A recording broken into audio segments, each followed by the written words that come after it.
Ողջույն սիրելի հայրենակիցներ, եթերում Իմ տունը քո տունն է հաղորդաշարի հերթական թողարկումն է։ Կարծում եմ ձեզանից շատերը կհիշեն 12 տարեկան այն արցախցի տղային, ով Արցախի բռնի տեղահանման ժամանակ համարձակության պատասխանատվություն վերցրեց իր վրա եւ իր ընտանիքին Արցախից դուրս բերեց։ Այսօր հենց այդ հերոս տղան է իմ հյուրը եւ ձեր թույլտվությամբ ներկայացնեմ իրեն։ Ողջույն Արեն։ Ողջույն։ Արեն ջան, շնորհակալ եմ, որ համաձայնեցիր հարցազրույցին, որովհետև շատ կարևոր է, որ քո օրինակը եւ քո կերպարը որպես համարձակ, պատասխանատու, հերոս կերպար կարողանանք ներկայացնել եւ քո հասակակիցներին եւ ինչու՞ չէ ավելի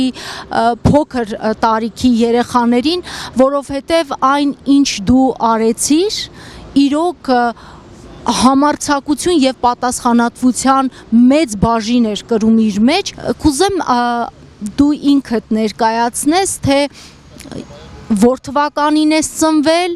եւ որտեղ ես ծնվել։ Ես Արենն եմ, ծնվել եմ 2010 թվականին Ստեփանակերտում, սովորել եմ 10-րդ դպրոցում։ Երբ 2020 թվականին 44-օրյա պատերազմը սկսեց, քանի տարեկան էիր։ 9։ Հիշում ես այդ դեպքերը, ինչ տեղի ունեցավ։ Ստեփանակերտում էիր դու այդ օրը, սեպտեմբերի 27-ն էր։ Այո, ես քնած էի, հելա ձայներից քնից հելա, մեր շենքի դիմաց շենքում շենքն էին սարքում, ես իմացա, թե շենքից է ինչ-որ բան ընկել, բայց հետո ասեցին, որ պատերազմն է սկսել։ Ինչ եղավ քո առաջին ռեակցիան, դու պատերազմի մասին երևի ավելի շատ դպրոցական գրքերում ես կարդացել, հա, եւ ահա դու իրականում տեսնում ես, լսում ես, զգում ես, թե ինչ է պատերազմը, ինչ ապրումներ ունեցար։ Վախեցա, հետո մտածեցի ինչ է լինելու, հետո բոլորս իջանք նկուղ, հետո մեր հարևաններից մեկը խանութ ուներ կողքի փողոցում, այդ լիքը ուտելիք բերավ երեխաների համար, սպասեցինք, հետո երբ գիշեր էր, պապաս եկավ իր ընկերոջ հետ եւ մեզ ավտոյով վերցրեց ու եկանք Հայաստան։ Ում հետ եկաք Երևան։ Մայրիկի, քուրիկի եւ պապայիս ընկերոջ ընտանիքի հետ։ Հայրիկը մնաց Արցախում, քանի որ ինքն էլ էր մասնակից պատերազմի։ Իսկ երբ վերադարձաք Արցախ, Ստեփանակերտը տեսար ինչ վիճակում։ Ավիրված էր սա։ Շենքեր, բան։ Իմ տատիկի շենքն էլ է սաղ փլվել։ Ընկճվեցիր, երբ այդ տեսարանները տեսար։ Չէ։ Մտածում էի, որ կապրենք, ընթացքում շենքերը բոլորը կկառուցեն եւ նորից առաջվա նման կապրենք։ 2022-ի դեկտեմբերին արդեն շրջափակում էր։ Օրինակ դու մտածում էիր, որ Երանի ուրիշ տեղ ապրեի, բայց ոչ էստեղ։ Չէ։ Ես հեծանիվով էի գնում դպրոց, բենզին բան չկար, ավտոյով չէր լինում ամեն անգամ գնալ, հեծանիվով էի ես գնում դասի, գնում էի մեր տատիկենց տունը մոտիկ էր, հեծանիվս գարաժում կայնացնում էի, ոտով գնում էի դպրոց, նորից գալիս էի հետ։ Հեծանիվիս հետևը սենց բան էի սարքել, բեռնախցիկ էի սարքել, ինչ կարում էի, առնում էի, դնում էի մեջը, հետո տանում էի տուն, դենց օրից մի օր եկանք դասի, հետո մի քանի հոգու մարիկ բան զանգեցին, ասեցին, որ բանը, ինչ-որ բան ա եղել, արա գնացեք տուն, տենց կեսը գնացին, կեսին է չթողեցին, գնան, ասեցին, որ ինչ-որ բանը լինի, մեզ տնօրինությունը կզգուշացներ, կեսը մնացին, բանը, հետո մեկ է վերջի ժամն էր, ֆիզկուլտուրա էր, խաղում էինք, մեկ է տեսանք, որ ինչ-որ կրակոցի ձայներ է գալի, իջանք նկուղ, մեր դպրոցն քանդված էր, մեր դպրոցի կողը այդ լուսերի բանն էր,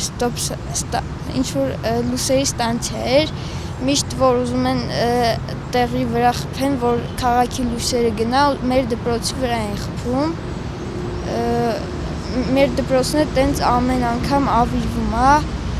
մեր դպրոցի նկուղն էլ նկուղ չուներ, շատ վատ էր, կեսը իջան ընդե, կեսն է եկան,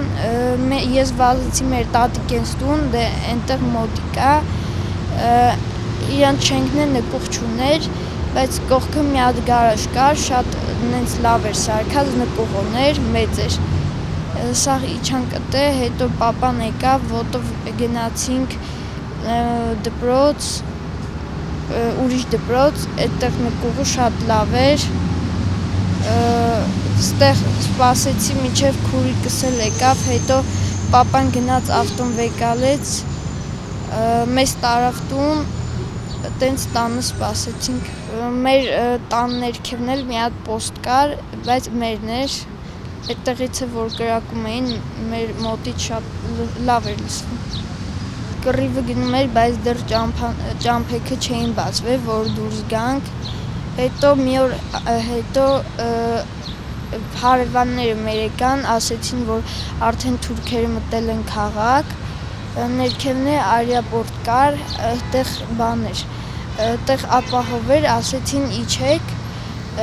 իջեք այդ արիապորտ, մենք նստեցինք ավտոն, իջանք, մի քիչ այդ արիապորտում սպասեցինք, այդ օդանավակայանում,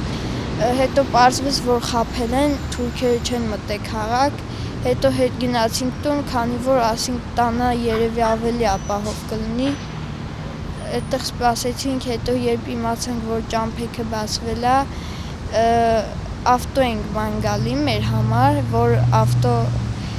որ տատիկենց էլ կարանանք հանենք,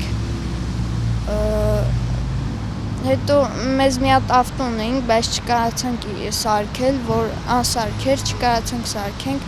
հետո մի հատ ուրիշ ավտո գտանք,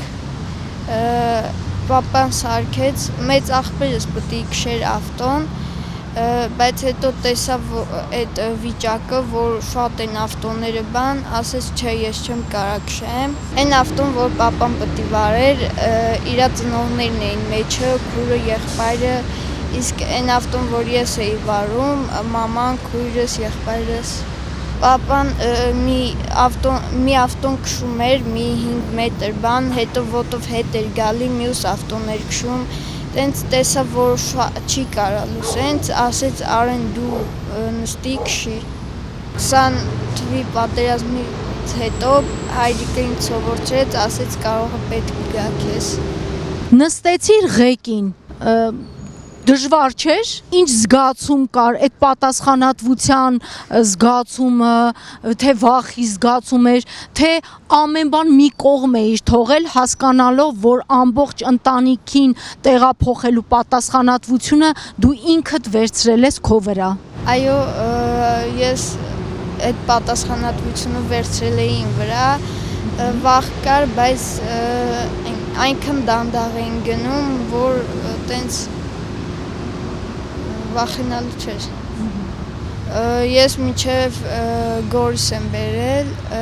այնտեղից հետո, որ արդեն շատ մեքենաներ չկային, եղբայրս ա քշել։ Ստեփանակերտից երբ հասանք Հակարի կամուրջ, այնտեղ թուրքերը տեսան, որ ղեկին փոքր ա նստած եւ մեզ հանեցին ավտոյից, սկսեցին ավտոն քանդել, ես միշտ պապայի հետևից էի քշում, իրար հետևից էինք քշում ավտոն, սաղ եկան անցան, մենակ մեզ կայնացրեցին, արդեն հենց մեզ թողեցին, ես որ բարձրացա, տեսա, որ պապան արդեն ուզում ա ոտով գա,